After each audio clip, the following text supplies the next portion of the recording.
Hello friends, welcome to UPSC वाला। सभी friends का यूपीएससी वाला के यूट्यूब चैनल पर बहुत बहुत स्वागत है। तो बच्चों, आज की क्लास हमारी लास्ट क्लास होगी पॉलिटी का, क्योंकि इसके बाद आपका रिवीजन टेस्ट क्लास होगा एंड ओवरऑल एक और क्लास होगा जिसमें हम पॉलिटी के सभी इंपॉर्टेंट चैप्टर्स एंड वीडियोस की बात करेंगे। तो बेसिकली आज हम अंतिम बात जो करने वाले हैं इंडियन कॉन्स्टिट्यूशन एट वर्क में, इसमें the philosophy of the constitution हम समझेंगे कि संविधान का जो दर्शन है वह क्या है। क्लियर? चलिए तो स्टार्ट करते हैं। देखो बच्चों, अभी तक हम 6, 7, 8, 9, 10 जो भी इंपॉर्टेंट इसमें टॉपिक्स थे एनसीईआरटी के, वैसे हमने सीरियल वाइज सारे कवर किए हैं, कुछ भी नहीं हमने स्किप किया है। एंड प्लस केवल हमने एनसीईआरटी को नहीं पढ़ा है, हमने बेसिक फाउंडेशन के साथ साथ हमने करंट अफेयर को भी उससे कनेक्ट किया। साथ ही साथ हमने यूपीएससी के जो पीवाईक्यूज है, पीटी हो, मेंस हो, उन सबको भी साथ में हम सॉल्व करते गए। आई होप कि जिन बच्चों ने ये लमसम ये 50 क्लासेस देखी होगी, आप सभी का पॉलिटिक्स काफी स्ट्रांग हुआ होगा एंड आप सभी के जो पॉजिटिव रिस्पॉन्स है उससे भी पता चलता है बच्चों की डेफिनेटली आपको क्लासेस समझ में आई है ना। देखो, अभी तक हम भारत के संविधान की बात कर रहे हैं, Indian constitution at work. Last class हमारा चल रहा है एंड क्लास 12 वाला जो है ये हम बीच में कभी वन शॉट में कवर कर लेंगे, इसके लिए आपको पैनिक नहीं होना है। चलिए, देखो अब हम बात करेंगे, अब तक हमने बात की constitution, why and how, rights in the Indian constitution, elections and representation, executive, legislature, judiciary, federalism, local government, constitution as a living document. हमने समझा कल की आखिर क्यों एक जीवंत दस्तावेज हम कहते हैं, है ना। इंटरेस्टिंग था काफी कि अगर हम एक डॉक्यूमेंट, हम एक कागज को, है ना, हम इसे जीवंत क्यों कह रहे हैं, जो लिखा हुआ है सारा कुछ उसको हम जीवंत क्यों कह रहे हैं, हम अपने कॉन्स्टिट्यूशन को क्यों एक लिविंग डॉक्यूमेंट की संज्ञा दे रहे हैं। तो ये सारी बातें हमने समझी थी और आज हम बात करेंगे the philosophy of the Indian constitution. ऐसा कुछ भी नहीं है फिलॉसफी में जो अब तक हमने पढ़ा ना हो। बेसिकली बच्चों, अभी तक हम जो सब कुछ भी कॉन्स्टिट्यूशन में पढ़ रहे हैं उनका जो एक डीप अर्थ निकल के सामने आ रहा था, जब हम किसी भी अपने बेसिक कोई कॉन्सेप्चुअल जो हमारे मेन टॉपिक्स थे कॉन्स्टिट्यूशंस के, जो अवधारणाएं थी, बेसिक कॉन्सेप्ट्स थे, जब हम उनको समझ रहे थे, उनका भाव समझ रहे थे, उनका अर्थ समझ रहे थे, वही इसका फिलॉसफी, वही इसका दर्शन है। क्या देंगे, संविधान का जो दर्शन है, अगर हमें यह बताना हो कि संविधान का कौन सा ऐसा पार्ट है, पीटी का फैक्ट हो गया एक, संविधान का ऐसा कौन सा पार्ट है जो संपूर्ण हमारे संविधान का एक दर्शन है, एक आत्मा है, वो प्रियम्बल है, भारत की प्रस्तावना, है ना। तो प्रियम्बल में ऐसी बहुत सारी बातें लिखी हुई हैं कि जिसका अगर हम अर्थ विश्लेषण करें, उसके अगर हम और डेप्थ में जाएं, तब हमें वो सारे कोर वैल्यूज मिल जाते हैं जो एक सोसाइटी को ठीक तरीके से चलाने के लिए, एक सोसाइटी, एक पॉलिटिकल स्ट्रक्चर के लिए बहुत ही ज्यादा वैल्यूबल होते हैं। और उन्हीं सारी चीजों की आज की क्लास में हम बात करेंगे। देखो, ये जो चैप्टर है इसमें हम कुछ चर्चाएं करते हैं, what is mean by philosophy of the constitution, कि अगर हम ये कहते हैं कि संविधान का राजनीतिक दर्शन, तो आखिर है क्या संविधान का राजनीतिक दर्शन।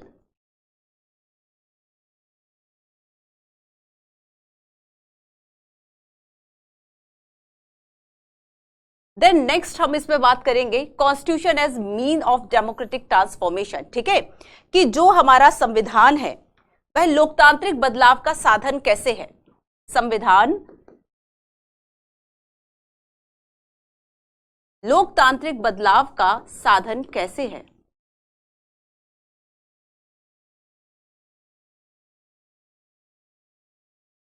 क्या हम अपने डेमोक्रेसी में कौन सी ऐसी वैल्यूज, बेसिकली है वही बातें जो अब तक हम पढ़ चुके हैं, बस हमें इसमें थोड़ा सा उन चीजों को समझना है जो कॉन्सेप्ट है, जो और थोड़े से डीप हमारे वैल्यूज है। ठीक है, why do we need to get back the constituent assembly, क्यों हम संविधान सभा की ओर देखते हैं।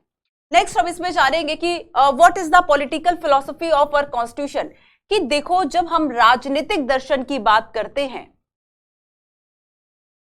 हमारे संविधान का राजनीतिक दर्शन क्या है, राजनीतिक दर्शन जो है वह क्या है। ठीक है, individual freedom, social justice, respect for diversity and minority rights, secularism, universal franchise, federalism and national identity. And last हम देखेंगे कि भाई कुछ लिमिटेशंस भी हैं, ठीक है, कुछ हमारे अचीवमेंट्स भी रहे, उस पर हम चर्चा। तो ओवरऑल जब हम कॉन्स्टिट्यूशंस के सारे जो इंपॉर्टेंट चैप्टर्स है, इंपॉर्टेंट कॉन्सेप्ट्स है फ्रेंड्स, जब हम उसको पढ़ चुके देन हम एक पूरा एक वैल्यूएशन एक तरीके से करते हैं कि जो संविधान है, ठीक है, वह उसका दर्शन क्या है एंड लास्ट में उसकी जो सीमाएं हैं वह आखिर क्या है। चलिए तो स्टार्ट करते हैं। तो सबसे फर्स्ट देखो, कुछ इंट्रो में कुछ इंपॉर्टेंट पॉइंट्स हम समझते हैं, देन उसके बाद हम आगे चर्चा अपनी बढ़ाते हैं। तो सबसे फर्स्ट जब हम बात करेंगे कि कॉन्स्टिट्यूशन की, जब हम फिलॉसफी की बात करेंगे,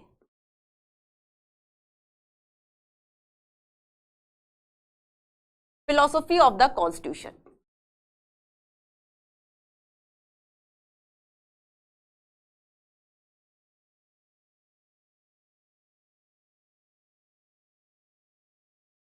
जब आपको कुछ समझ में ना आए और एटलीस्ट कभी मेंस में आपको इस तरीके के क्वेश्चंस आए, अच्छा अगर आपसे फैक्चुअल पूछा जाए तब आप लिख लो कि संविधान की प्रस्तावना या फिर फंडामेंटल राइट या डीपीएसपी, ठीक है, बहुत एक फैक्चुअल था, हमने पढ़ा है, हमने उसमें लिख दिया।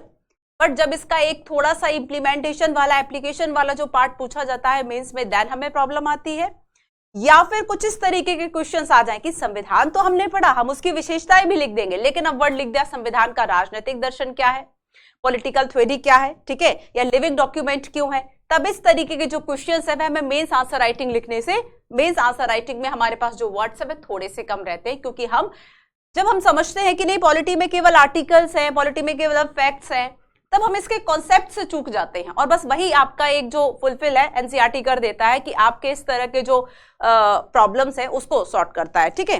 तो देखो बच्चों, जब हम बात करेंगे कि क्यों आखिर हमें संविधान जो है उसमें हमें दर्शन दिखाई देता है, तो देखो कुछ लोगों का मानना है, अगर हम देखें कि संविधान जो है, कुछ लोगों का क्या मानना है कि संविधान केवल और केवल एक कानून हो सकता है जो कि किसी देश के लिए जरूरी है, एक सोसाइटी के लिए जरूरी है। तो बेसिकली हमने कुछ नियमों को, कुछ बेसिक, कुछ कॉन्स्टिट्यूटिव प्रिंसिपल्स को हमने बाइंड अप कर लिया और वो जो हमने बाइंड अप किया उसी को हमने संविधान कह दिया। अगर संविधान एक लॉ है तो उसमें नैतिकता कहां है, उसमें वैल्यू कहां है। यहां से एक बात शुरू होती है कि अगर हम जब दर्शन की बात करेंगे, लेकिन संविधान तो कानून है, तो दर्शन इसमें कहां गया, ठीक है। चलिए सो कुछ बातें हम समझते हैं। सबसे फर्स्ट देखो बच्चों कि अगर कॉन्स्टिट्यूशन का मतलब क्या होता है ये हम पहले समझ चुके, यहां हम वो चर्चा नहीं करेंगे, यहां हम बात करेंगे कि जो कॉन्स्टिट्यूशन है, कॉन्स्टिट्यूशन को बेसिकली लोग कहते हैं कि ये केवल एक कानून हो सकता है। और अगर बहुत सारी चीजें कानून में ऐसी हो सकती है ना जो आपको नैतिक ना लगे, फॉर एग्जाम्पल ब्रिटिश कॉलोनियल अगर हम पीरियड में देखें, ठीक है, ब्रिटिश पीरियड में देखें तब आपने रॉलेट एक्ट सुना, कानून था, वो भी एक कानून था। कोई इस तरीके का कानून बना दिया जाए जो आपको नैतिक ना लगे, हो सकता है पेपर 4 का एक विषय भी होता है कि कानून और नैतिकता, हो सकता है कोई एक वैल्यू ऐसी हो जो कि नैतिक है लेकिन कानूनी रूप से गलत है, और हो सकता है कोई एक ऐसी वैल्यू हो, कोई एक एक्ट हो जो एक्ट है, कानून ने उसको रिकॉग्नाइज किया है, सैंक्शन बाय लॉ है, बट वो समाज में स्वीकृत नहीं है। तो इस तरीके से एक जो कॉन्फ्लिक्ट है वह हो सकता है। तो कॉन्स्टिट्यूशन को कुछ लोगों का यह मानना है कि ये केवल क्या है, लॉ है, केवल कानून है। तो फिर यहां पर मोरालिटी, नैतिकता एंड नैतिकता के साथ साथ वैल्यूज वो कहां है, ठीक है, नैतिकता और जो वैल्यूज है वो कहां है। और ऐसे में हम देखते हैं कि ना केवल कानून केवल वैधता वाली बातें करता है, बल्कि हमारे समाज को ठीक करने के भी कई ऐसे प्रयास हैं। फॉर एग्जांपल मान लीजिए जब हमारा देश स्वतंत्र हुआ था, उस वक्त जो जाति पाति में बटा हुआ था वो इतना ज्यादा बिखराव था हमारी सोसाइटी में कि अगर संविधान में उस चीज को लिखा ना जाता तो आज हमारी सोसाइटी में जो इक्वालिटी है वह ना होती, उस तरीके से ना होती। तो बेसिकली फ्रेंड्स हम ये कहते हैं कि इसमें कई जो पॉलिटिकल फिलॉसफी, कई ऐसे राजनीतिक दर्शन है, कई ऐसे पॉलिटिकल फिलॉसफी है, ठीक है, कई ऐसे पॉलिटिकल फिलॉसफी हैं जो कि मोरल भी हैं, ठीक है, जो वैल्यूबल भी हैं, केवल ये लॉ नहीं है। और यहां पर फॉर एग्जांपल हम किसकी बात करेंगे, समानता की, इक्वालिटी की, इक्वालिटी। तो इक्वालिटी क्या है, एक सोशल वैल्यू है। इक्वालिटी क्या है, एक सोशल वैल्यू है। समाज ने इसको काफी वैल्यूबल देखा है। मान लो इक्वालिटी ना होती हमारे समाज में, ठीक है, कि कोई एक व्यक्ति जो है वह किसी एक कानून के अंतर्गत आ रहा है, किसी एक्ट के अंतर्गत उसको सजा मिल रही है, लेकिन दूसरे व्यक्ति पर वह अप्लाई भी नहीं है, हमने क्या पढ़ा था, आर्टिकल 14, 15, इन सब में हमने क्या देखा है कि हमारे यहाँ जो है कि हम लॉ की बात करते हैं, इक्वलिटी की बात करते हैं कि किस तरीके से कानून के सामने, एक लॉ के सामने सभी जो व्यक्ति है वह समान है। डजंट मैटर कि वह प्रेसिडेंट ऑफ इंडिया है या डजंट मैटर कि वह वहां पर काम करने वाला कोई कर्मचारी है, ठीक है। तो यहाँ पर हम देखते हैं कि इक्वालिटी जो है वह एक ऐसी वैल्यू जो ह्यूमन डिग्निटी को बताती है, एक मानव को मानव होने के नाते, है ना, एक ह्यूमन है इसलिए उसको कुछ ह्यूमन राइट्स होते हैं और ह्यूमन राइट्स में वह किसी और से कम ना समझा जाए, एटलीस्ट वह व्यक्ति है उसको उतनी एक न्यूनतम जो समानता है, न्यूनतम एक जो इज्जत है वह तो मिलनी चाहिए, भले ही वह किसी गरिमामय पद पर ना हो, किसी संवैधानिक पद पर ना हो, लेकिन चूंकि वह व्यक्ति है तो उसका क्या है, एक डिग्निटी है। और ऐसे ही अगर डिग्निटी को मेंटेन कर रहा है, इक्वालिटी सोशल वैल्यू है और ये सोशल वैल्यू हमारे कॉन्स्टिट्यूशन में लिखी हुई है। तो यहाँ पर हमारा जो कॉन्स्टिट्यूशन है क्या वह केवल लॉ है या उसमें वैल्यूज आ गए एंड उसमें मोरलिटी भी आ गई? डेफिनेटली दोनों चीजें आ गई। तो इस तरीके से हम कहते हैं कि हमारा जो समाज है, समाज में जिन मूल्यों को, जिन वैल्यूज को बहुत ज्यादा वैल्यूबल तरीके से देखा गया है उसको हमने अपने कॉन्स्टिट्यूशन में मेंशन किया हुआ है, ठीक है। अब देखो नेक्स्ट हम देखते हैं कि ये जो राजनीतिक दर्शन है उसके प्रति हम कुछ 2-3 बातें समझते हैं। सबसे पहली बात यह है बच्चों कि जो कुछ ऐसे कॉन्सेप्ट हैं संविधान उन पर आधारित है। फॉर एग्जाम्पल हम 2-3 कॉन्सेप्ट की बात करते हैं। सो सबसे फर्स्ट देखो, फर्स्ट इसमें कॉन्सेप्ट है कि हमारे संविधान का जो राजनीतिक दर्शन है, कुछ बुनियादी बातें, ठीक है, कुछ जो कॉन्सेप्चुअल बातें हैं, कुछ अवधारणात्मक मूल्य हमारे संविधान में लिखे हुए हैं, ठीक है। कुछ अवधारणाएं ऐसी हैं जिन्हें कि हमारे संविधान में बेसिक माना गया है, बुनियादी बातें कहा गया है, इन्हें हमने कॉन्सेप्चुअल स्ट्रक्चर में शामिल कर लिया। सो बेसिकली जब हम कॉन्सेप्चुअल स्ट्रक्चर की बात करते हैं तो इसमें बहुत सारी ऐसी बातें शामिल होती हैं बच्चों जो कि हमारे सोसाइटी में लॉ एंड मोरलिटी को भी बताती हैं। फॉर एग्जाम्पल जैसे कि हम इसमें अधिकारों की बात कर दें, राइट्स, पॉलिटिकल, जब हम थ्योरी की बात कर रहे थे क्लास 11 का जो पार्ट 1 हमने पढ़ा था तो हमने उसमें समानता की बात की थी, हमने उसमें अधिकारों की बात की थी, ठीक है। और यहाँ पर अधिकारों में बहुत सारे हमने कॉन्सेप्ट देखे थे कि अधिकार का मतलब क्या होता है, कि ऐसे दावे, अधिकार क्या होते हैं, ऐसे दावे जो आप अपनी सोसाइटी से कर रहे हैं, आप अपनी गवर्नमेंट से कर रहे हैं, आप अपने ही लोगों से कर रहे हैं। और ऐसे रीजनेबल क्लेम, राइट्स क्या होते हैं, राइट्स होते हैं जो कि रीजनेबल हो, उचित हो, ठीक है, रीजनेबल क्लेम हो, रीजनेबल होने के साथ साथ सोसाइटी जो है इनको रिकॉग्नाइज करे एंड ये सैंक्शन्ड बाय लॉ हो, ठीक है, जो कानून है इसको मान्यता दे, तब जाके हम इसको राइट्स कहेंगे।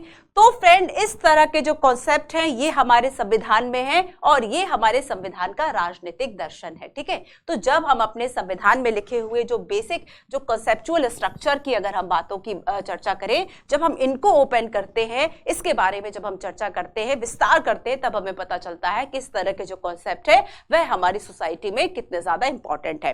देन नेक्स्ट हम इसमें देखते हैं कि फर्स्ट हमारा हो गया जैसे कि राइट्स। अब सेकेंड हम देखेंगे सिटीजनशिप, ठीक है, सिटीजनशिप। थर्ड हम बात करेंगे अधिकार हो गए, नागरिकता हो गई। थर्ड हम इसमें बात करेंगे कि जो आपका माइनॉरिटी को लेकर जो नजरिया है, ठीक है, अल्पसंख्यकों को लेकर क्या नजरिया है हमारे यहाँ।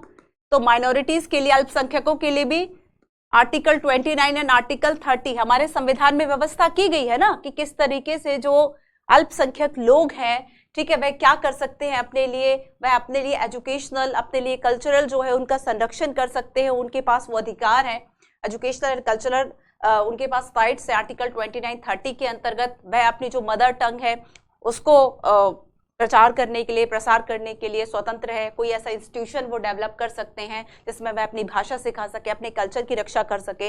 रिसेंटली आपने जल्लीकट्टू वाला जो विवाद है फिर से सुना होगा, क्योंकि इट इज आपने मकर संक्रांति मनाई है ना, जिसे कि दक्षिण भारत में पोंगल कहा जाता है, तो असम में बिहू।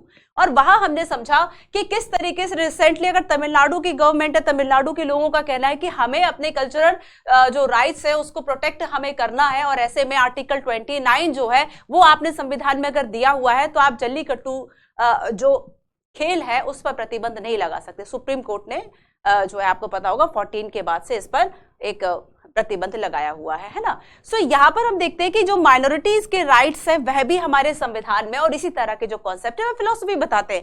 तो बेसिकली फिलोसफी क्या है, जिसको आप एक तरीके से आप संविधान की प्रस्तावना पढ़ लीजिए।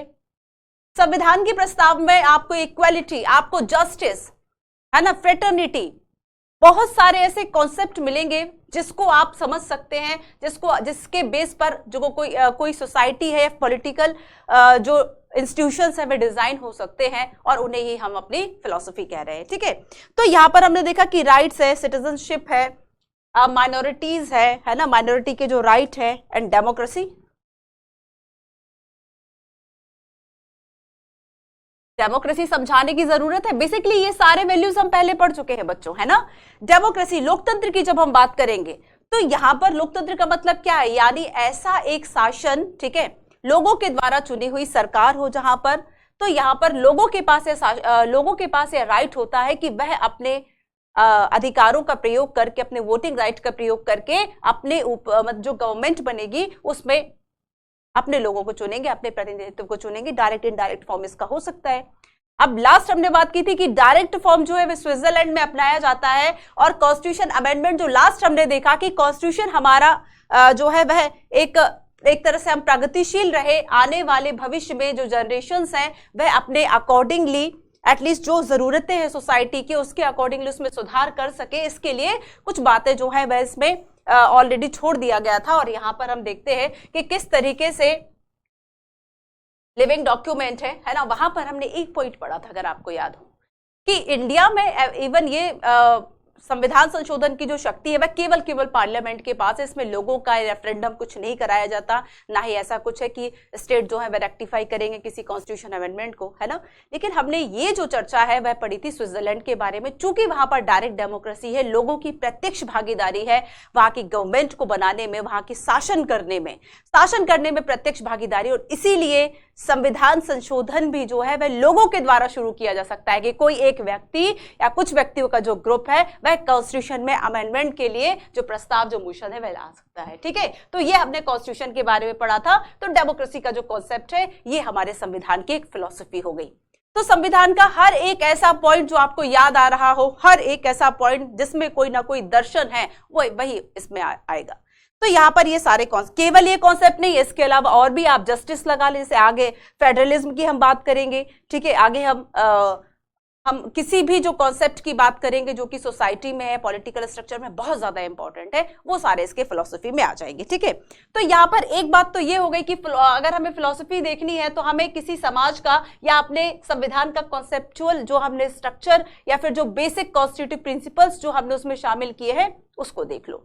सेकेंड हम इसमें देखते हैं कि हमारे सामने समाज और शासन व्यवस्था की एक जो तस्वीर आती है, समाज और शासन व्यवस्था, अब उसमें हमने कैसे एप्लीकेशन में लाया हुआ है इन सारे पार्ट्स को, हमें उसको भी देखना है। ठीक है, तो यहां पर vision of society and political conditions की बात करेंगे। सेकंड क्या है, विजन ऑफ सोसाइटी, समाज का दृष्टिकोण क्या है इनके प्रति। ठीक है, एंड हमारी जो राजनीतिक, जो पॉलिटिकल कंडीशंस हैं, जो राजनीतिक परिस्थितियां हैं वह कैसी हैं, इस पर भी डिपेंड करेगा कि हमारी जो फिलॉसफी है वह कैसी होगी। नेक्स्ट थर्ड हम इसमें देखते हैं बच्चों कि संविधान के बारे में अब तक जो भी डिबेट्स हुई हैं वह बहुत ही ज्यादा इंपॉर्टेंट है, क्योंकि उन बहस के बाद ही, है ना, उन डिबेट्स के बाद ही समझ में आता है कि कौन सा जो मूल्य है वह अपनाए, कौन सा ना अपनाए। ठीक है, कौन कितना वैल्यूबल है, नहीं है। तो ये 1 हो गया, ये 2 हो गया, एंड यहाँ पर ये हम 3 लिख देते हैं कि जो भी डिबेट्स होती हैं, जो भी वाद विवाद होते हैं, ठीक है, इससे जो ये दर्शन है वह समझ में आता है कि मान लो हमने डेमोक्रेसी की जो व्याख्या है वह अलग तरीके से की, कोई और व्याख्या जब इसकी करेगा, इंटरप्रिटेशन जब इसका करेगा तो वह अलग तरीके से करेगा। और इस तरीके से जो ये डिबेट्स है वह भी हमारे यहाँ के कई मूल्य, कई जो फिलॉसफी है उसको दर्शाती है। तो ये 3 बातें हमने इसमें समझी। ठीक है, चलिए आइए थोड़ा सा पढ़ते हैं। Some people believe that a constitution merely consist of law, केवल ये कानून है, केवल ये एक लॉ है, and that law are one thing, value and morality quite another. ठीक है, केस में ये कहा जा रहा है कि भाई लॉ एक अलग बात है, एंड जब हम मोरलिटी की बात करेंगे, जब हम नैतिकता की बात करेंगे, वैल्यूज की बात करेंगे, ये अलग बात है ना। जैसे कि हम देखते हैं फॉर एग्जांपल लेकिन हमारे कॉन्स्टिट्यूशन में ऐसा नहीं है।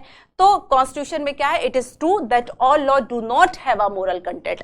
ये बात तो बिल्कुल सही है कि सारे जो नियम है वह मोरल कंटेंट तो नहीं हो सकते, लेकिन हाँ कुछ तो ऐसे है ही ना जिनका एक मोरल कंटेंट है, जिनका एक नैतिक दावा है।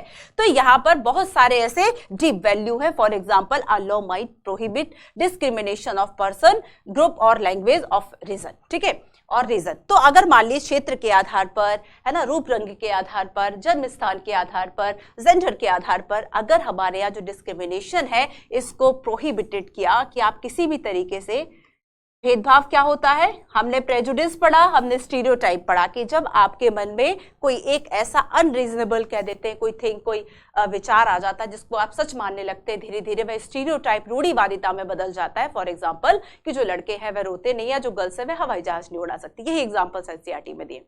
एक स्टूडेंट ने कॉमेंट किया था कि मैम बार बार आप ये वाला एग्जाम्पल क्यों देते हो कि जो गर्ल्स है उनको खेलने के लिए टॉय में डॉल दी जाती है एंड बॉयज को कार दी जाती है, ठीक है। तो ये जो एग्जाम्पल है ये हमारे समाज, ये हमारी परवरिश जो है उसकी मान्यताओं को दिखाता है।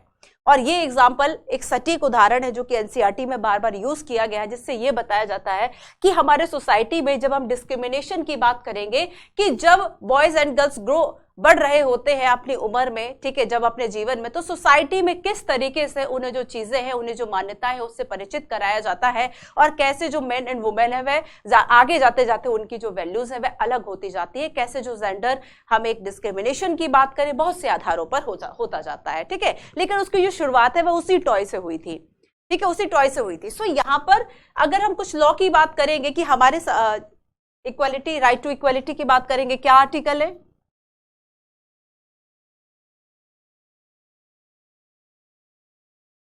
हमारे कॉन्स्टिट्यूशन में कौन से आर्टिकल है जो राइट टू इक्वालिटी को प्रमोट करते हैं। तो यहाँ पर ये जो लॉ है वह कनेक्ट करते हैं आइडिया ऑफ इक्वालिटी से, ठीक है। So there is a connection between law and moral values. तो हमें समझ में आता है कि हाँ लॉ एंड मोरल वैल्यूज में जो कनेक्शंस है वह है, फॉर एग्जाम्पल अगर हम rights, citizenship, minority and democracy की बात करें, तो लेकिन यहाँ पर हमें कुछ और जो मीन है वह समझने के लिए 3 बातों को समझना होता है। सबसे फर्स्ट इसमें है कि we must attempt to work our coherent vision of a society and political condition upon a interpretation of a key concept of constitution, ठीक है। तो जब हम इनकी व्याख्याएं करते हैं, इंटरप्रिटेशन करते हैं, तो इस तरीके से हमें जो ये बातें हमें समझ में आती हैं। तो फर्स्ट क्या है कि हमारी कुछ जो कोर या मोरल वैल्यूज हम देख लेते हैं, right, citizenship, minority and democracy.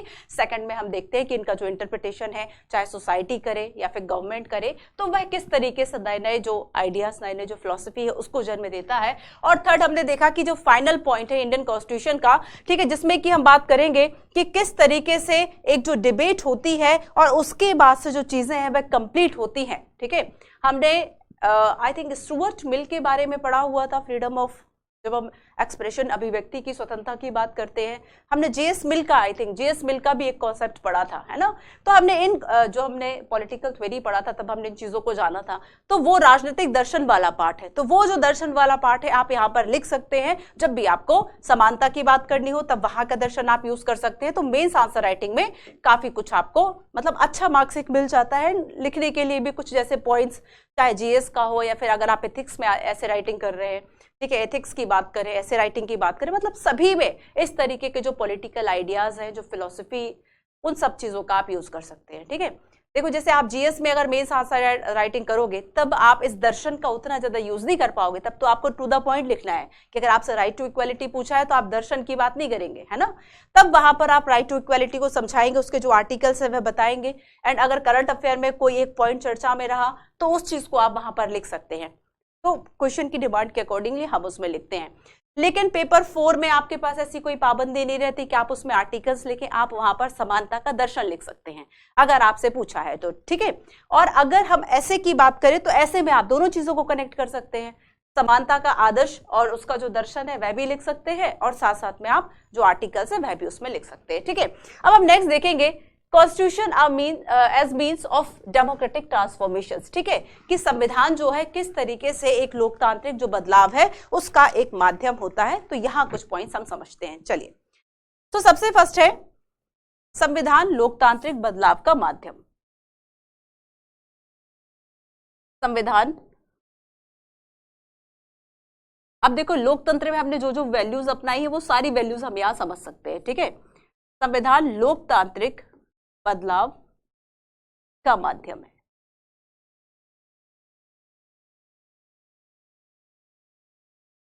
Constitution ऐसा कुछ भी नया आज हम नहीं पढ़ने वाले हैं जो कि हमने पहले ना पढ़ा हो, ठीक है। कॉन्स्टिट्यूशन एज बीन, सिवाय उसके कि जब हम कोई भी आर्टिकल या कोई भी पॉइंट हम पढ़ेंगे तो हम उसकी सब्जेक्ट एकदम आर्टिकल्स वगैरह की बात कम करेंगे, फिलॉसफी और दर्शन थोड़ा सा ज्यादा होगा। So constitution as means of democratic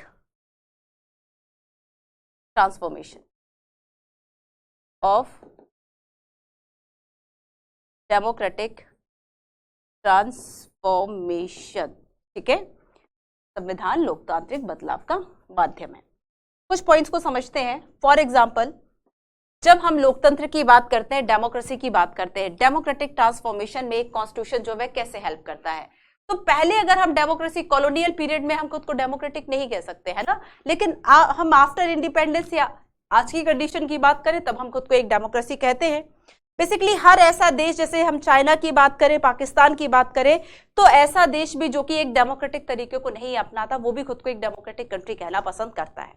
तो हम बात करेंगे बच्चों कि एक डेमोक्रेसी में जब हम कहते हैं कि किस तरीके से हमारे पास एक जो गवर्नमेंट है, गवर्नमेंट के पास, गवर्नमेंट, डेमोक्रेसी में गवर्नमेंट जो है ये लोगों के द्वारा चुनी हुई होती है ना, इलेक्टेड बाय पीपल। लेकिन समटाइम्स क्या होता है कि यहां पर जो इलेक्टेड गवर्नमेंट है समटाइम्स ये भी क्या करती है, एक मनमाना जो तरीका है वह अपना लेती है, आर्बिट्रेरी जो पावर है वह यूज करती है, और ऐसे में हमारा जो संविधान है वह लोकतंत्र की स्थापना करता है। क्यों? बिकॉज ऑफ ये जो है गवर्नमेंट पर कुछ जो लिमिट्स है उसको इम्पोज करते हैं, ठीक है। गवर्नमेंट पर कुछ जो लिमिट्स है वह लगाते हैं। फॉर एग्जाम्पल, अगर हम फंडामेंटल राइट्स की बात करें तो देखो फंडामेंटल राइट का जो कॉन्सेप्ट है वह क्या कहता है कि अगर कोई भी ऐसा जो लॉ है एग्जीक्यूटिव या लेजिस्लेटिव बनाती है जो कि फंडामेंटल राइट का वायलेशन करेगा, तो जितनी मात्रा में इसका वायलेशन करेगा उतनी मात्रा में वह शून्य, वॉइड हम उसको घोषित कहेंगे। तो इस तरीके से गवर्नमेंट, एक इलेक्टेड गवर्नमेंट जो है, अगर ये किसी तरीके से मनमाना तरीका अपनाती है, जैसे हम रॉलेट एक्ट की बात करें 1919, उस वक्त हमारे पास ये तरीके नहीं थे, है ना, उस वक्त जो है हम शासकों को नहीं चुन रहे थे, उस वक्त हम कह सकते हैं हम औपनिवेशिक देश थे। औपनिवेशिक का मतलब क्या होता है? औपनिवेशिक का मतलब होता है जब एक देश दूसरे देश के दबदबे में या उसके प्रभाव में उनसे इन्फ्लुएंस होकर या जबरदस्ती उसके जो कल्चरल, एजुकेशनल, सोसाइटी, सारे जो चेंजेस हैं वह हो जाते हैं। तो यहाँ पर क्या हुआ था कि जब हम इंडिया की बात करते हैं तो ब्रिटेन के प्रभाव में और ब्रिटेन का जो शासन था उसके अंतर्गत भारत पे बहुत सारे जो चेंजेस हैं वह हुए। तो यहाँ पर ये आपका औपनिवेशिक हो गया। तो बेसिकली अगर हम आधुनिक देशों की बात करें, मॉडर्न जो कंट्रीज है फ्रेंड्स, है ना, तो आधुनिक देशों ने अपने यहाँ कॉन्स्टिट्यूशन का जो प्रोविजन है बेसिकली वह इसलिए रखा है क्योंकि एक जो कॉन्स्टिट्यूशन है वह इस तरीके से, अगर ऐसी गारंटी कभी नहीं होती कि जिस व्यक्ति को पावर मिल गया है वो व्यक्ति कभी भी गलत तरीका नहीं अपनाएगा। अगर इलेक्टेड जो गवर्नमेंट है, मान लीजिए उसने गलत तरीका अपनाया हुआ है, उसने सोशल जस्टिस को वह फॉलो नहीं करती, वह किसी एक वर्ग को ही फॉलो कर रही है, किसी एक वर्ग के लिए ही वह नियम बना रही है, तब ऐसे में क्या होगा? इनजस्टिस होगा, और ऐसे में गवर्नमेंट जो है वह ठीक तरीके से काम नहीं कर रही, भले ही लोगों ने इसको चुना है। तो हर एक गवर्नमेंट जैसे किसी भी तरीके से चुना गया हो, कभी ना कभी ऐसा हो सकता है कि वह अपने पावर का मिसयूज करे, और ऐसे में जो कॉन्स्टिट्यूशन है वह क्या करेगा? वह डेमोक्रेसी ट्रांसफॉर्मेशन का एक माध्यम होता है, क्योंकि उसमें बेसिकली लिख दिया जाता है कि हमारे यहाँ गवर्नमेंट का काम ये होगा और इस पर कंट्रोल इस तरीके से किया जाएगा। ये तो हुई पहली बात, ठीक है। अब देखो सेकंड हम इसमें देखते हैं।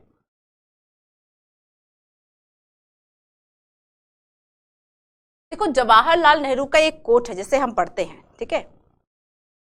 तो यहां पर फ्रेंड्स जवाहरलाल नेहरू के द्वारा यह कहा गया था कि बहुत सारे लोगों को लग सकता है कि जो संविधान है वह एक तरीके से उलझा हुआ है बहुत ज्यादा, है ना।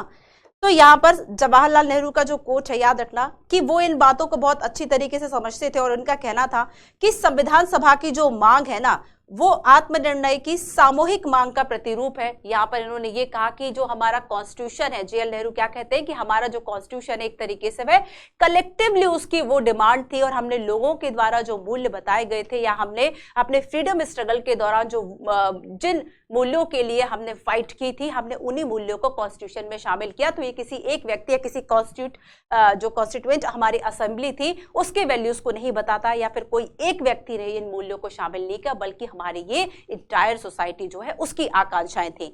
तो संविधान का एक अर्थ ये भी तो होता है ना, संविधान होता क्यों है? संविधान इसलिए होता है कि लोगों की आकांक्षाएं जो एस्पायरेशंस है वह पूरी हो, और ऐसे में हमारा जो संविधान है वह इस चीज पर खरा उतरता है। साथ ही हमारा संविधान अगर सक्सेसफुल संविधानों में से एक है, अगर हम वर्ल्ड के बेस्ट कुछ संविधान की बात करें तो उसमें यूएसए का संविधान आता है, उसमें दक्षिण अफ्रीका का आता है, उसमें इंडिया का आता है ना। तो ये कुछ सक्सेसफुल संविधान है। तो साथ ही बच्चों दूसरी बात उनके द्वारा ये कही जाती है कि संविधान सभा में केवल जो जनप्रतिनिधि हैं या फिर केवल योग्य जो एक तरह से हम नेता कह दे, व्यक्ति कह दे, बस उनका जमावड़ा भर नहीं था। देखो संविधान सभा पर आगे जब हम एक लिमिट या प्रश्न चिन्ह उठाते हैं कि संविधान सभा में जनता की भागीदारी नहीं थी, ऐसा नहीं। तो आपको लिमिटेशंस में बताना जरूर है कि लोगों के द्वारा ये आलोचना हमारी संविधान सभा की जाती है, हमारे संविधान पर प्रश्न उठाया जाता है कि लोगों की भागीदारी नहीं थी, पर ऐसा नहीं है। क्यों? क्योंकि जो लोग थे ना कहीं अप्रत्यक्ष रूप से सही है ना, प्रत्यक्ष रूप से हमारे संविधान सभा के जो चुनाव है प्रत्यक्ष रूप से तो हुए नहीं थे। उस वक्त हमारे यहाँ यूनिवर्सल अगर हम फ्रेंचाइज की बात करें ये उस वक्त लागू नहीं था, लेकिन फिर भी जो लोग कॉन्स्टिट्यूएंट असेंबली के जो मेंबर्स थे, जो नेता थे, है ना, वो कहीं ना कहीं वो फ्रीडम स्ट्रगल थे जिन्हें लोगों का एक जो मूल्य है, समर्थन है, विश्वास है, वह प्राप्त था। तो ऐसे में इनके द्वारा ये कहा जाता है कि जो हमारा संविधान है, ठीक है, वह स्वयं राह पर अपने आप चल पड़ा, साथ ही अपने अतीत राजनीतिक और सामाजिक ढांचे से आगे निकलकर वह आगे के जो मॉडर्न युग है उसमें प्रवेश करने की एक तैयारी करता है। तो यहाँ पर यह नहीं कहा जा रहा कि केवल कुछ ही लोगों का प्रतिनिधित्व, बल्कि इनके द्वारा दो बातें जो है वह कही गई। पहली बात तो ये कि एक कलेक्टिवली जो डिमांड है वह रखी गई, और दूसरी बात कि लोगों का जो इसमें प्रतिनिधित्व है वह भी है, साथ ही आगे की राह पर बढ़ने के लिए तैयार है सोशली एंड पॉलिटिकली। ठीक है, तो ये कुछ बातें जो है वह इसमें कही गई। अब देखो आगे कुछ और पॉइंट्स हम देखते हैं कि देखो बच्चों, जब हम पॉलिटिकल फिलॉसफी की बात करेंगे, ठीक है, जब हम पॉलिटिकल फिलॉसफी की बात करेंगे तो different type of political philosophies हो सकती हैं। जैसे कि मान लीजिए किसी एक देश के द्वारा फ्रीडम को लेकर अलग अलग व्याख्याएं हो गई। कोई एक पर्टिकुलर देश ऐसा हो सकता है जिसके लिए सोशल जस्टिस जो है वह अलग अलग तरीके का हो सकता है। फॉर एग्जाम्पल अगर हम लिबरलिज्म की बात कर ले, उदारवाद की बात कर ले, तो उदारवाद का जो कॉन्सेप्ट है वह वेस्टर्न कंट्रीज के लिए अलग है। ठीक वैसे ही अगर हम सेकुलरिज्म की बात करें, अगर हम धर्मनिरपेक्षता की बात करें, तो वेस्टर्न कंट्रीज का जो सेकुलरिज्म है वह अलग है। तो इस तरीके से डिफरेंट जो सेकुलरिज्म या डिफरेंट जो कॉन्सेप्ट है उसकी जो इंटरप्रिटेशन है, उसकी जो व्याख्या है वह अलग अलग तरीकों से हो सकती है। ठीक है, तो यहाँ पर हम कुछ ऐसे ही पॉलिटिकल फिलॉसफी को लेकर चर्चा करते हैं। पॉलिटिकल फिलॉसफी, अगर मान लीजिए प्रश्न आता है कि कॉन्स्टिट्यूशन के जो पॉलिटिकल फिलॉसफी है उसमें क्या क्या मेन पॉइंट्स हैं, ठीक है,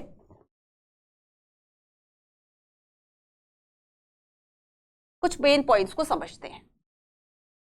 तो देखो सबसे फर्स्ट जो पॉइंट है उसको हम कहते हैं इंडिविजुअल फ्रीडम, व्यक्तिगत स्वतंत्रता। क्या हमने इसको अपनाया है? इंडिविजुअल फ्रीडम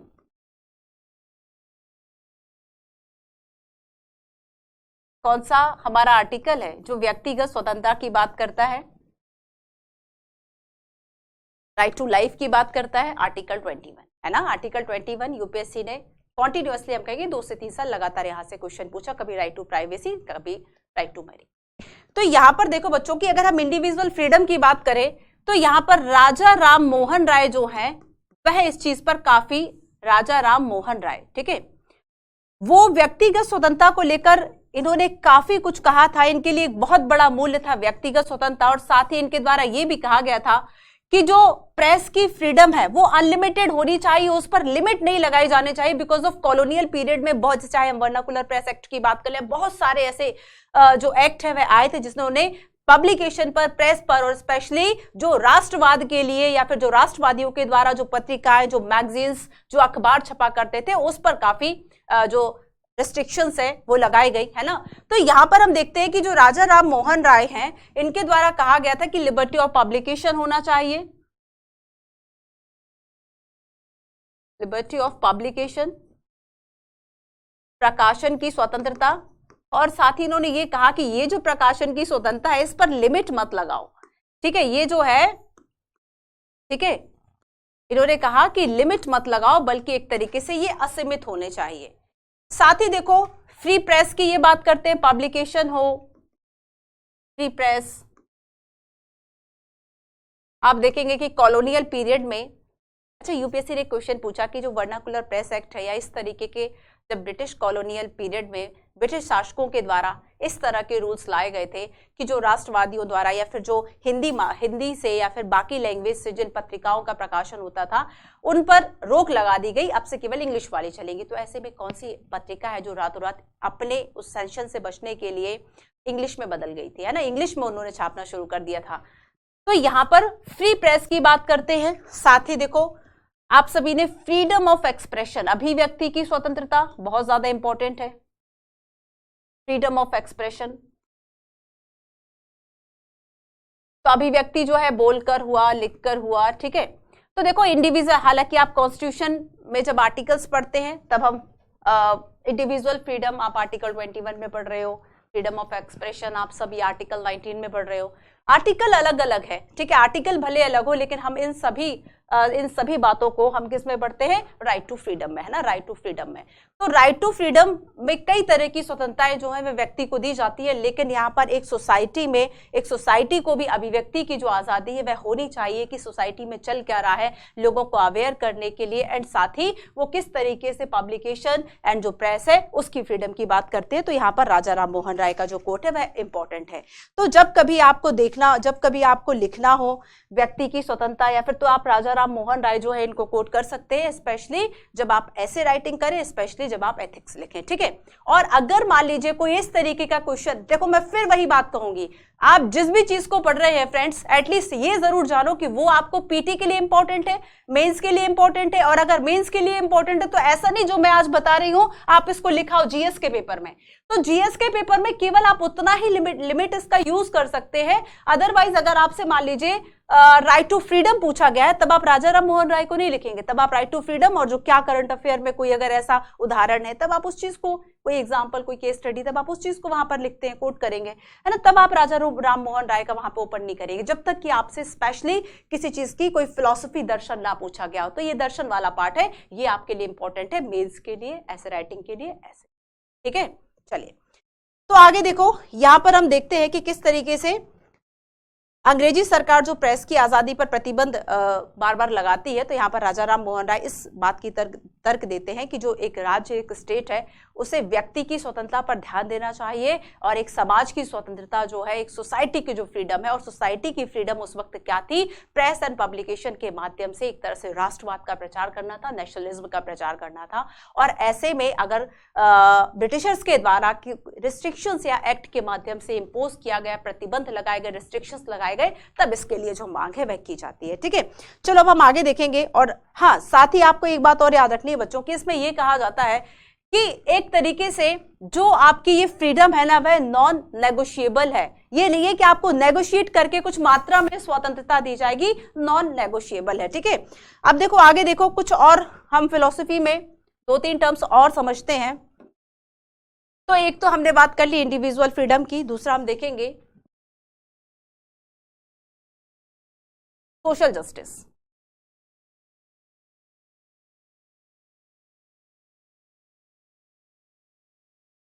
सोशल जस्टिस का मतलब हमने क्या समझा था?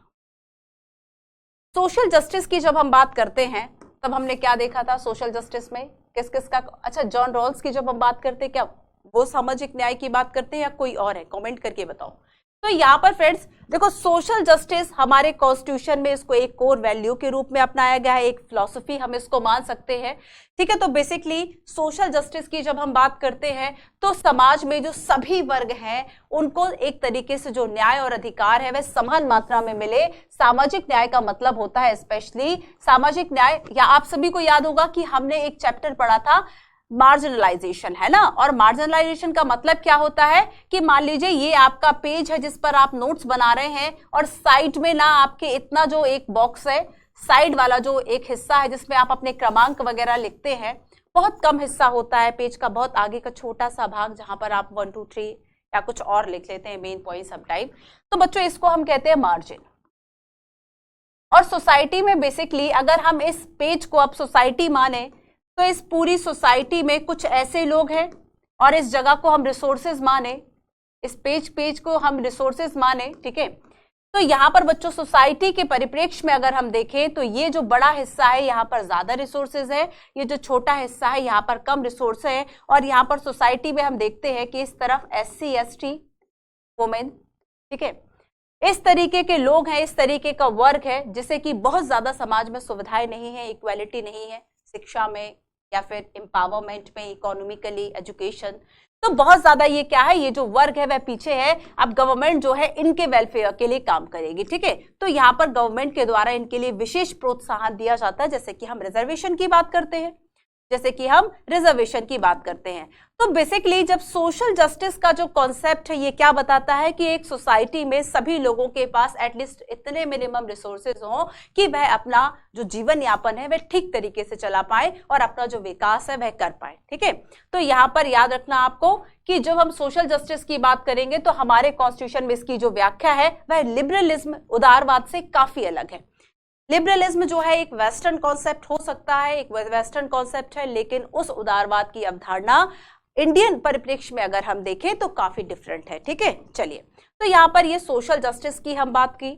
अब देखो नेक्स्ट हम बात करते हैं इसमें कि और हमारी पॉलिटिकल फिलॉसफी में क्या आ सकता है। सो फेडरलिज्म है, सोशल जस्टिस हो गया, फेडरलिज्म। फेडरलिज्म का कॉन्सेप्ट क्या कहता है, कहीं ना कहीं ये डिसेंट्रलाइजेशन की बात करता है। फेडरलिज्म क्या है, एक से अधिक स्तर पर सरकारों का होना, more than one level of government. और ऐसे में बच्चों ये बात करता है कि एक से ज्यादा जो है वह शक्ति के केंद्रों, सेंट्रलाइजेशन ना हो शक्तियों का, कि फॉर एग्जांपल एक ही अगर मान लीजिए कि हमारे सारे पावर जो है वह सेंट्रल गवर्नमेंट के पास है, और अगर सेंट्रल गवर्नमेंट के पास ज्यादा पावर है तब ऐसे में क्या होगा कि जो सेंट्रल गवर्नमेंट है ये मनमाना व्यवहार भी कर सकती है और अपने तरीके से। और ऐसा बिल्कुल भी पॉसिबल नहीं है कि देश के किसी एक छोटे हिस्से में बैठकर आप पूरा पूर्व पश्चिम उत्तर दक्षिण के लिए सारी नीतियां बना दो और सारा, मान लीजिए कि यहां पर दक्षिण का कोई गांव है और यहां पर आपको यहां की कंडीशन ही नहीं पता, तब आपको क्या लगता है कि मान लीजिए अगर सीधा सेंट्रल गवर्नमेंट के द्वारा ही यहाँ के पानी के या बाकी व्यवस्थाओं के लिए अगर या यहाँ की शिक्षा के लिए, यहाँ की साफ सफाई के लिए नीतियां बनानी होती, तब क्या सेंट्रल गवर्नमेंट को यहाँ की एक्चुअल कंडीशन पता है? नहीं पता। तो ऐसे में कैसे डिसीजन ठीक तरीके से ले पाएगा? तब हम यहाँ पर डिसेंट्रलाइजेशन की बात करते हैं कि सेंट्रल गवर्नमेंट, स्टेट गवर्नमेंट। तो जब हमारा देश आजाद हुआ था तो हमने अपना जो हमारा ओरिजिनल कॉन्स्टिट्यूशन है उसमें हमने यहाँ पर 2 टायर गवर्नमेंट की बात की थी, ठीक है, सेंट्रल गवर्नमेंट, स्टेट गवर्नमेंट। लेकिन और भी ज्यादा डिसेंट्रलाइजेशन हुआ। महात्मा गांधी ने क्या कहा था कि अगर आप चाहते हैं कि जो डिसेंट्रलाइजेशन है, विकेंद्रीकरण है, इसकी अवधारणा को, इस कॉन्सेप्ट को अगर आप मजबूत करना चाहते हैं तो फिर आपको जो विलेज है, जो गांव पंचायत है, उसको पावर ट्रांसफर करने होंगे, उसको ऑटोनॉमी देनी होगी ताकि वह अपने जो लोकल इश्यूज हैं उसको ठीक तरीके से टैकल कर पाए। तो यहां पर क्या है बच्चों की फेडरलिज्म का जो कॉन्सेप्ट है एक तरीके से सभी लोगों की भागीदारी एंड पावर डिस्ट्रीब्यूशन पर, डिसेंट्रलाइजेशन पर ज्यादा ध्यान केंद्रित करता है। तो जब हमारा संविधान स्वतंत्र हुआ था उस वक्त हमारे यहाँ 2 केंद्र थे, ठीक है, मतलब 2 तरीके थे, 2 स्तर थे, central state. After 73rd 74th ये 2 कॉन्स्टिट्यूशन अमेंडमेंट हुए और यहाँ पर तीसरा स्तर जुड़ गया जिसमें कि ग्राम पंचायत है ना, और जो शहरों में नगर पालिका and Nagar Nigam, Nagar board, ये सारी जो व्यवस्थाएं है वह की गई। तो एक तरीके से लोकल सेल्फ गवर्नमेंट और भी ज्यादा डिसेंट्रलाइजेशन जो है वह पावर का किया गया और इन्हें कॉन्स्टिट्यूशन बॉडी 74 में बनाएगा। तो इस तरीके से जब हम फेडरलिज्म की बात करते हैं, और लास्ट हमने बात की थी कॉन्स्टिट्यूशन अमेंडमेंट में यानी कि क्यों हम संविधान को एक जीवंत, एक लिविंग डॉक्यूमेंट कहते हैं। और यहाँ पर हमने देखा था कि किस तरीके से फेडरलिज्म में ये कॉन्सेप्ट निहित है कि जो स्टेट है उसकी जो पावर है वह सेंट्रल गवर्नमेंट की मर्जी या दया पर निर्भर नहीं है, बल्कि उसके पास ऑटोनॉमी है। और ये ऑटोनॉमी हमारा जो 7th शेड्यूल है, कमेंट करके बताओ 7th शेड्यूल में अगर आपको अमेंड करना है तो वह किस अमेंड से होगा, कौन सा अमेंडमेंट करना पड़ेगा, सिंपल मेजोरिटी से या फिर विशेष बहुमत स्पेशल, या फिर स्पेशल प्लस जो हाफ स्टेट लेजिस्लेटिव है उनके कंसेंट से। तो ये फेडरलिज्म हो गया।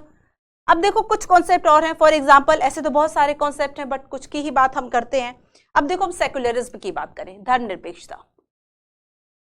बहुत चर्चा हम सेक्युलरिज्म पे कर चुके हैं और वही चर्चाएं, कुछ भी नया नहीं है।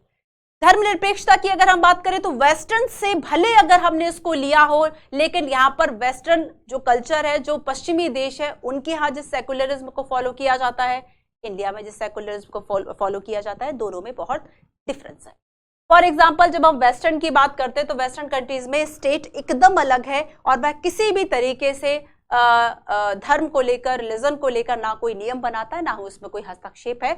लेकिन जब हम यहाँ पर इंडिया की बात करेंगे तो हमारे यहाँ एक तरीके से सेक्युलरिज्म का एक पॉजिटिव कॉन्सेप्ट अपनाया गया है, जिसमें कि जब पता है कि अगर धर्म की वजह से अगर मान लीजिए कोई प्रॉब्लम होती है, उसका कारण अगर धर्म है या किसी कुरीति का कारण अगर धर्म है, तो यहाँ पर इंडियन गवर्नमेंट के द्वारा जो है हम देखेंगे कि कॉन्स्टिट्यूशन में सरकार जो है, स्टेट जो है वह हस्तक्षेप करती है।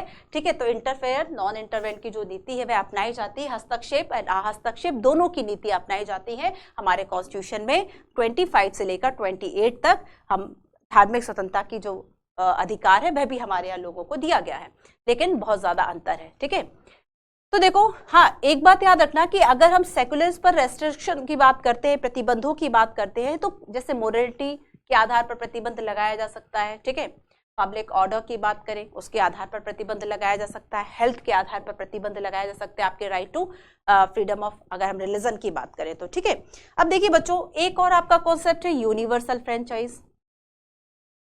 यूनिवर्सल फ्रेंचाइज तो यहाँ पर सार्वभौमिक वयस्क मताधिकार जो है, ये इसका हिंदी टर्म जरूर लिख लेना आप, है ना। तो यहाँ पर सार्वभौमिक वयस्क मताधिकार का मतलब क्या है कि एक निश्चित आयु प्राप्त कर लेने के बाद हमारे यहाँ जो वोटर्स है, ठीक है, जो व्यक्ति है वह वोटर्स बन जाते हैं। जैसे कि पहले आयु 21 थी, बाद में 18 साल कर दिया, 18। कौन सा अमेंडमेंट था लास्ट हमने देखा, बताओ जरा। तो यहाँ पर यूनिवर्सल जब हम एडल्ट फ्रेंचाइज की बात करते हैं, सार्वभौमिक वयस्क मताधिकार है ना, तो यहाँ पर एक निश्चित आयु जो कि 18 ईयर होगी, और अगर आप ये निश्चित आयु प्राप्त कर लेते हैं तो यहाँ पर यूनिवर्सल का मतलब ये है कि फर्क नहीं पड़ता कि आप किस जेंडर से, किस जाति के, आपके जन्म स्थान क्या है, आपको वोटिंग राइट होगा। तो यहाँ पर यूनिवर्सल एडल्ट फ्रेंचाइज ये एक तरह से हमारे संविधान की फिलॉसफी में आएगा। ठीक है, तो यहाँ पर हमने फेडरलिज्म की भी बात कर ली। अच्छा देखो, respect for diversity and minority rights की हम बात करते हैं, ये भी हमारी फिलॉसफी है। Respect for minorities and respect for diversity। ठीक है, डाइवर्सिटी भी यही लिख लो।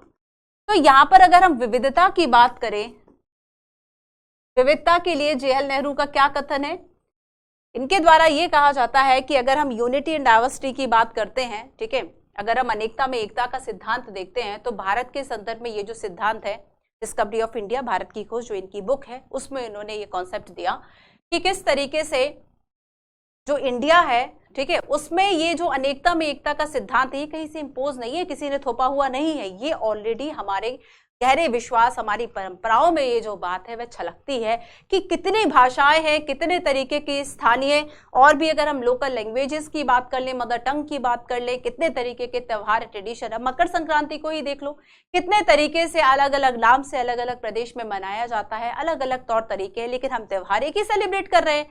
तो इस तरीके के जो त्यौहार है वह हमें एक एकता, एक हमें यूनिटी की जो बात है वह महसूस कराते हैं। तो यहाँ पर पॉलिटिकल फिलॉसफी में ये कुछ ऐसे कॉन्सेप्ट है। अब देखो, मान लीजिए आपको राजनीतिक, आप इसमें मौलिक अधिकारों की भी बात कर सकते हैं, ठीक है, सोशल जस्टिस में आप उस चीज को भी लिख सकते हैं। तो संविधान का राजनीतिक दर्शन, आप इसके बारे में एक ऐसे लिखिएगा, ठीक है, ऐसे लिखिएगा लगभग 2,500 से 3,000 शब्दों के आसपास, तो आप समझेंगे कि कितने सारे ऐसे पॉइंट्स हैं जो आप इसमें डाल सकते हैं।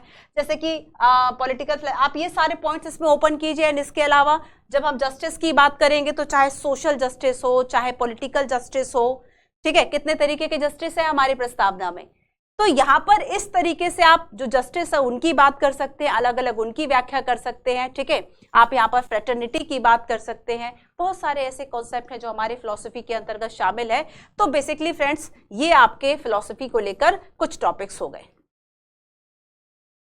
तो बेसिकली आप देखो, कुछ जब मैं इसका रिवीजन कराऊंगी देन कुछ और ऐसी बातें होंगी, कुछ और ऐसे कॉन्सेप्ट होंगे जहां से मैं क्वेश्चन आपसे पूछूंगी जो अब तक नहीं पूछे गए हैं। एंड इसके अलावा अब आप सभी को याद रखना है कि ये वाला जो बुक है आपका कंप्लीट हो चुका है, ठीक है। ये बुक आपका कंप्लीट हो चुका है। बेसिकली फिलॉसफी ऑफ कॉन्स्टिट्यूशन में कुछ भी ऐसा नहीं था जो हमें नया पढ़ना था, सारी चीजें हम पहले भी पढ़ चुके हैं। तो अब नेक्स्ट जो हमारी चर्चा होगी वह हमारा नेक्स्ट टॉपिक शुरू होगा, नेक्स्ट सब्जेक्ट शुरू होगा, टॉपिक नहीं नेक्स्ट सब्जेक्ट शुरू होगा। तो पॉलिटी में अब तक लगभग जो 50 के आसपास आपके लेक्चर्स हो चुके हैं, इसमें हमने काफी कुछ सीखा है ना। क्लास 6, 7, 8, 9, 10, 11 में आपके 2 बुक्स थे, पॉलिटिकल थ्योरी एंड, तो यहाँ पर पॉलिटिकल थ्योरी का भी आपका रिवीजन रह गया है। तो इसका भी एक रिवीजन क्लास होगा जिसमें लास्ट के आपके जो आई थिंक 2 के आसपास जो आपके लेक्चर्स इसमें बचे हुए थे उसको हम कंपाइल कर लेंगे वहां पर, ठीक है। तो उसके लिए परेशान नहीं होना है आपको। देन एक पूरा आपको रिवीजन जो क्लास है इंडियन कॉन्स्टिट्यूशन का मिलेगा, जिसपे एक ही क्लास में सारे इंपॉर्टेंट पॉइंट के साथ हम इन चैप्टर्स को कंप्लीट कर लेंगे। तो आज की क्लास में बच्चों इतना ही, मिलते हैं हम अपने नेक्स्ट क्लास में। तो थैंक यू सो मच।